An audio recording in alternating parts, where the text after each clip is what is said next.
All right, my friends, welcome back to Salt City Counseling. My name's Scott, if you're new here. I'm a licensed therapist here in the hot state of Utah. I'm really trying to change what I go by. I don't want to call myself a therapist, even though I am one. I will remain one for the foreseeable future. I feel like I do far more than that. I provide far more than that. I definitely don't fall into, I feel like, the conventional boxes of what therapists do. I feel like I'm one of the outliers. I've deviated from the normal course of what therapy is supposed to provide. But, anyways, in this video, I'm going to continue to break down borderline personality disorder, or BPD. I've spent the last decade or so unpacking this disorder. It's not the only thing that I've done. I've put my effort and energy into a lot of things, studying a lot of things, unpacking a lot of things. BPD is one of them.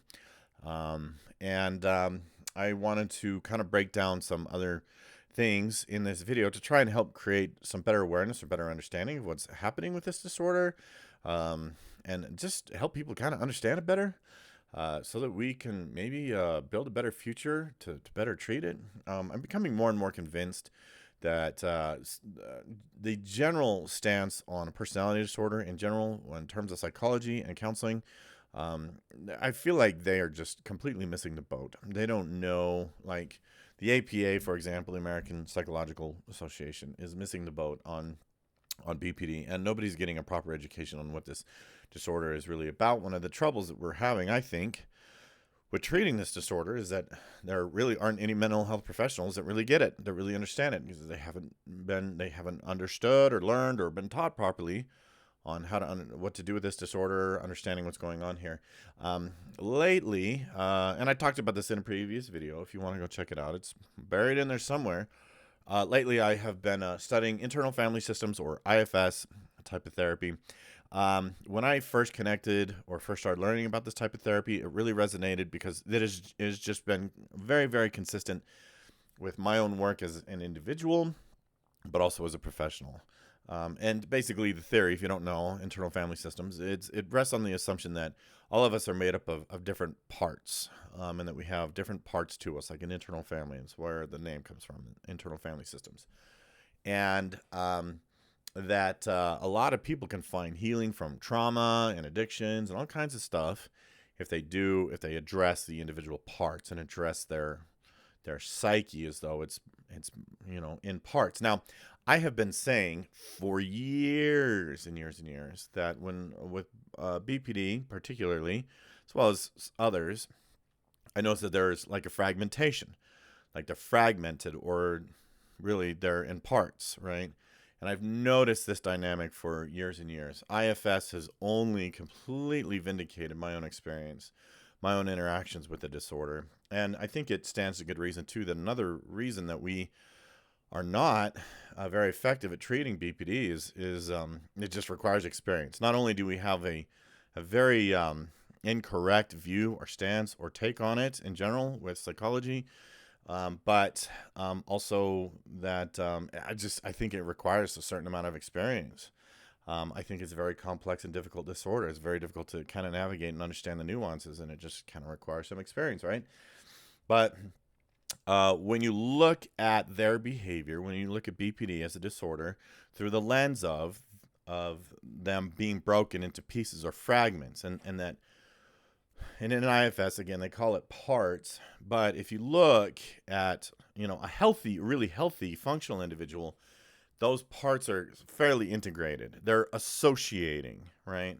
They're kind of working together. Now, we look at BPD, for example, and I think this is true for DID, dissociative identity disorder, or what used to be called multiple personality disorder. Sorry, not feeling great today, but making progress, feeling better. Excuse me.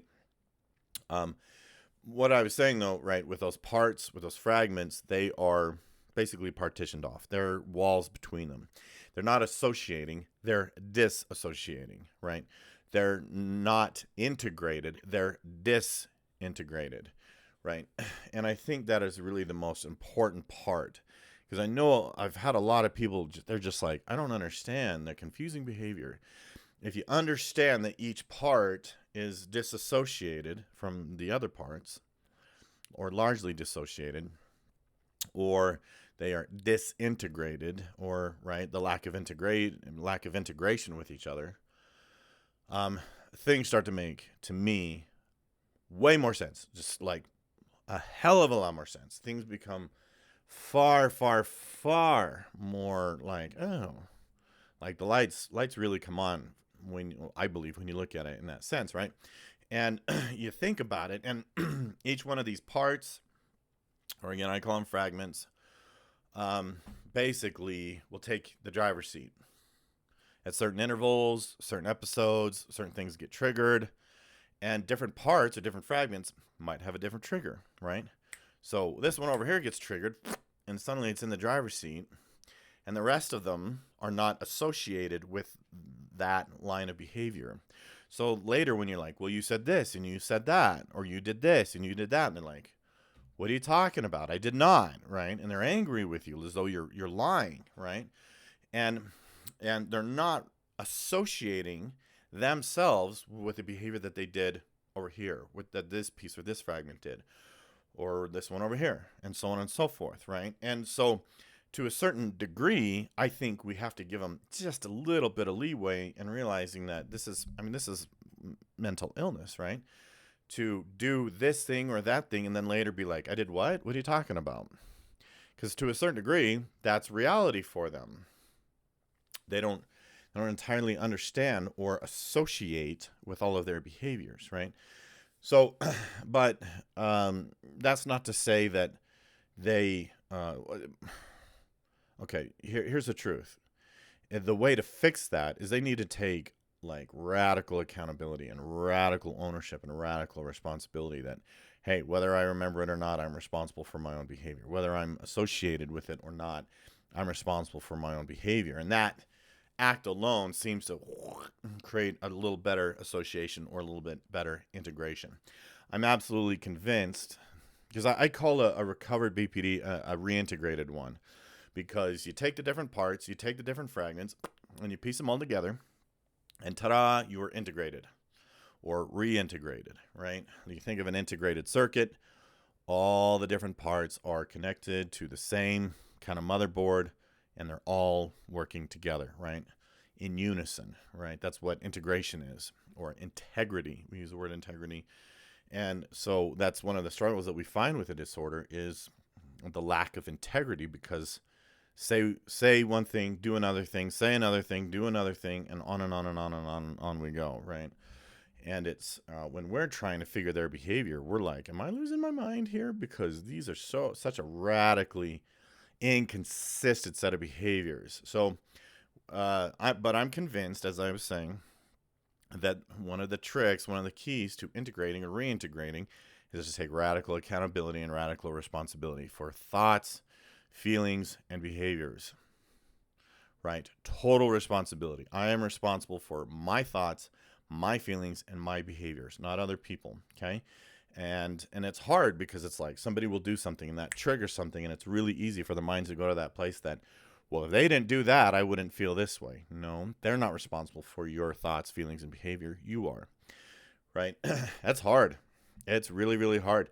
It's very, very difficult. It's a very painful and difficult process for them. And it's why a lot of them, like a lot of people with BPD, they don't last with me in treatment. It's another big obstacle because I realize, I believe very strongly that the key to recovery for them is this radical accountability, that is what helps them bring all those fragments together and to become integrated or reintegrated, right? So all of that being said, I wanted to make a note about DBT, which a lot of you know is dialectical behavioral therapy. It is the therapy model of choice for BPD or borderline personality disorder. And what as time goes on, I realize that is kind of standard industry. That's the industry standard for treating BPD. I don't support it for BPD. I used to. I don't anymore. That's not to say it's not a good therapy model. That's not to say that it's not good for other people. I think it's great for teenagers. It's very concrete. It's very concrete. Teenagers can do really good with DBT. It's not to say it's not valuable, because it is. But for borderline, I don't see it. I don't see it. I've encountered a small handful of those who have reintegrated. I don't think any of them have, not a single one of them had said, "Yep, it was DBT." That's what got me there. I mean, it wasn't that. I've never heard that. And so the problem with DBT is that it doesn't address at all this fragmentation that's happened with borderline. There's zero acknowledgement even of this. But again, psychology is failing this way in general. I think before psychologists and mental health professionals in general can do better at helping this disorder, they have to acknowledge that there is a fragmentation, that they are in pieces. So anyways, some of my thoughts on BPD. If you have the disorder or you know someone that does, I think it's really important to look at the disorder through this lens of having pieces, parts, fragmentations, whatever we want to call them. I just call them fragments. That's what I've been calling it for years. And again, it was cool for me. It was a cool moment when I started to study IFS, and it was like, I've been saying this for years. It was very, very vindicating. It was extremely vindicating. I'm a big fan of IFS. If you have BPD, I already talked about this in other videos. If you have borderline, I honestly, just from working with this disorder for more than a decade, well, not more than a decade, better part of a decade, and really kind of unpacking it. If you ask me, internal family systems, skip the DBT, skip the EMDR, and go for internal family systems. If IFS helps and you start to do better, right? If you have BPD and you do IFS and you improve and you see some improvement, you may, after that, want to seek EMDR, but by God, find someone who's good at it. I've done videos on EMDR. Most therapists that do EMDR or practice EMDR are doing it poorly or incorrectly. And so find someone, if you go to EMDR, do your homework, find someone who's good at it. Okay? Anyways, love to hear your comments, questions. Put them in the below. Go check out my new channel and my new podcast. The YouTube channel is based on my podcast, Mind Over Me podcast. It might be a little difficult to find at first. I'm still getting it off the ground, but it is on Apple and it is on iTunes. Sorry, not iTunes, Spotify. It's on Apple and it's on Spotify. It might be a little bit hard to find, but it's called the Self Mastery Podcast for a reason. If you want something, you got to work for it. You have to put in effort, right? That's sort of the bottom line. So if you're having trouble finding it, keep looking. It requires effort. Thanks for being here, y'all. Don't forget to subscribe, and we'll see you next time.